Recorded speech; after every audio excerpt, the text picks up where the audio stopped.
আচ্ছা, কখনো কি নিজের জন্য একটু মায়া হয়েছে? নিজের ঘোরাটে চোখ দুটি কি হৃদয়ে আঘাত করেছে? ফ্যাকাশে মুখ, শুষ্ক ঠোঁট, নির্বাক আঁখি, কখনো বা স্থির দৃষ্টি কি বুকের ভিতরে আলোড়ন তৈরি করেছে? শূন্যতা, বিষণ্ণতা, তীব্র যন্ত্রণা কি কখনো আপনাকে গভীর ভাবনায় ফেলেছে? কিসের এত আয়োজন বলতে পারেন?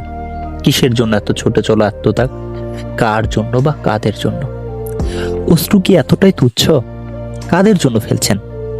কাদের জন্যই বা ঠোঁট চেপে কান্না আড়াল করে হাসি উদ্ভাসিত করছেন?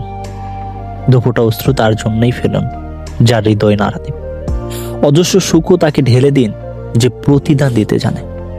সুখের পাপড়িও তার জন্য, যে দুঃখের বন্যায় ভাসাবে না।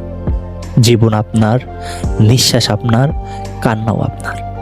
আপনার পৃথিবীতে একা লড়াইটাও আপনার। আর কত অন্যদের ভাবনায় নিজেকে উৎসর্গ করবেন? নিজের জন্য কি একটুও মায়া হয় না? আপনার নিশ্চলতা, নীরবতা কি আপনাকে একটুও ভাবায় না? কবে আসবে সেই দিন, যেদিন আপনি কেবল নিজের মাঝেই মুগ্ধতা খুঁজে পাবেন? নিজে একটু দয়া করবেন, নিজেকে নিজের জন্য গড়ে তুলবেন। কি পারবেন না?